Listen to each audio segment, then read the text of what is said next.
பசுபதி, காவேரி 2 பேருமே சேர்ந்து சண்டை போட்டுட்டு இருக்காங்க. இதை எல்லாமே விஜய் பார்த்துட்ருக்காரு. பார்த்துட்டு கிட்ட வராரு. வந்தவுடனே சொல்கிறாரு, "பாத்தியா, இந்த மாதிரி ஒரு குடும்பத்தில் போய் நீ கல்யாணம் பண்ணிக்கிட்டியே" அப்படின்னு சொல்லிட்டு அஜயோட அப்பா சொல்கிறாரு. அதை கேட்டோடனே விஜய்க்கு பயங்கரமாக கோவம் வருது. "என்ன பாசம் என் மேலே உங்களுக்கு? அப்பப்பா சித்தப்பா தாங்க முடியல, பயங்கரமாக பாசமாக இருக்கீங்க" அப்படின்னு சொல்கிறாரு. "சரி வாங்க உள்ளே போகலாம்" அப்படின்னு சொல்கிறாங்க. "என்னது உள்ளே போகலாமா? அதெல்லாம் போகக்கூடாது. எங்கள் பேச்சை கேட்காம திருட்டு கல்யாணம் பண்ணிவிட்டு நீங்கள் வீட்டுக்குள்ளே வந்துடுவீங்களா? நீங்கள் உள்ளே வரக்கூடாது.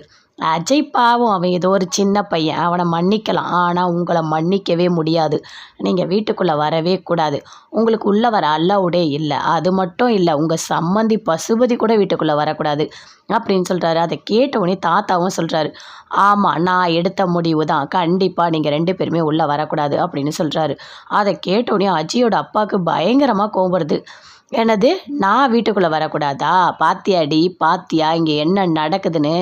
பசுபதி, இதுக்கு மேலே இங்கே இருந்தால் என் மரியாதை இல்லை ராகினி, நான் போகிறேன்" அப்படின்னு சொல்கிறாரு. "அப்பா, ஏன்பா போகிறீங்க?" அப்படின்னு ராகினி சொல்கிறாங்க. "அதான் என்னை வீட்டுக்குள்ளே வர வேணான்னு சொல்லிட்டாங்கல்ல, இனிமேல் நான் இங்கே இருக்க மாட்டேன்" அப்படின்னு சொல்கிறாரு. "போங்க போங்க, ஒன்றும் பிரச்சனை இல்லை" அப்படின்னு சொல்லிட்டு விஜய் சொல்கிறாரு. பயங்கரமாக கோவம் வருது. போகிறாரு. அப்படியே, "இருங்க இருங்க சம்மந்தி" அப்படின்னு சொல்கிறாரு. "பரவாயில்ல நான் போகிறேன்" அப்படின்னு சொல்லிட்டு அங்கேருந்து போகிறாரு. பின்னாடியே ராகினி ஓடுறாங்க. "அப்பா அப்பா அப்பான்னு கத்திக்கிட்டு, அப்பா இங்கே பாருப்பா, உன்னை வெளியே அனுப்பிட்டாங்க.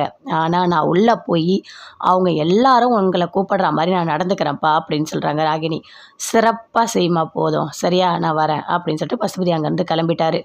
"இப்போ என்ன, நான் வீட்டை விட்டு வெளியே போகணும் அவ்வளோதானே" அப்படின்னு சொல்லிட்டு அஜயோட அப்பா சொல்கிறாரு. "பாருடி பாரு என்ன நடக்குதுன்னு, வா நீயும் வா. இங்கே பாரு, புருஷன் வேணும்னு நினச்சனா நீ என் கூட வா, இல்லையா இங்கேயே இருந்துரு. இதோட என்ன நீ மறந்துடணும். இனிமேல் என் கூட வந்து உன்னால் வாழவே முடியாது" அப்படின்னு சொல்லிட்டு அஜயோட அப்பா சொல்கிறாரு.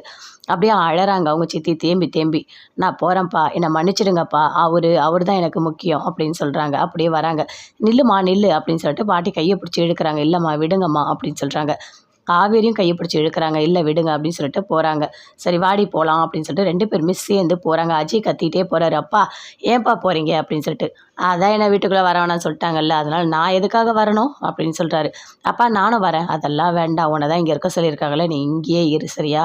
இங்கே பாரு, நல்லா தெரிஞ்சுக்கோ, உங்கள் சித்தி இல்லாமல் உங்கள் தாத்தாவால் அங்கே இருக்க முடியாது, புரியுதா?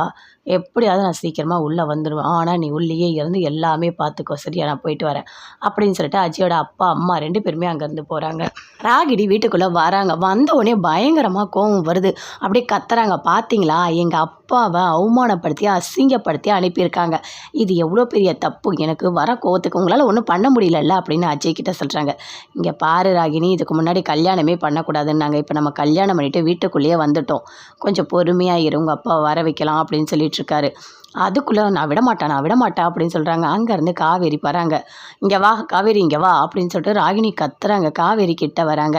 "என்ன என்ன எங்கள் அப்பாவை வராத அளவுக்கு பண்ணிட்டல்ல, என்ன நினச்சிட்ருக்க" அப்படின்னு சொல்லிட்டு கத்துறாங்க. "இங்கே பாரு, நான் எதுவுமே பண்ணலை. ஆனால் நான் ஒன்றே ஒன்று தெரிஞ்சுக்கோ, எங்கள் அப்பாவை நீங்கள் எல்லாரும் சேர்ந்து கூப்பிடுற மாதிரி நான் பண்ணட்டுமா" அப்படின்னு ராகினி சொல்கிறாங்க. "சரிம்மா, தாராளமாக பண்ணு, உன்னை யார் வேணான்னு சொன்னா" அப்படின்னு சொல்லிட்டு காவேரி ராகினி கிட்ட சொல்கிறாங்க. ராகினி பயங்கரமாக கத்திக்கிட்டே இருக்காங்க. அதை எல்லாமே விஜய் பார்க்குறாரு. "அஜய் இங்கே வா" அப்படின்னு கூப்பிடுறாரு. ஆனால் அஜய் வரவே இல்லை. "அண்ணன் தானே கூப்பிட்றான், வா, பயப்படாம வா" அப்படின்னு கூப்பிடுறாரு. கூப்பிட்டு தாவடியிலே அடிக்கிறாரு. "அண்ணன், என்னை எதுக்காக அடிச்ச?" அப்படின்னு கேட்குறாரு. "இங்கே பாரு, இனிமே காவேரி கிட்ட உன் பொண்டாட்டி ராகினி ஒரு வார்த்தை பேசினா கூட ஒரு அடியும் உனக்கு தான் விடும். நீ பேசுமா ராகினி, நீ பேசு, காவேரிகிட்ட நீ பேசு" அப்படின்னு காவேரி அப்படி பார்க்குறாங்க.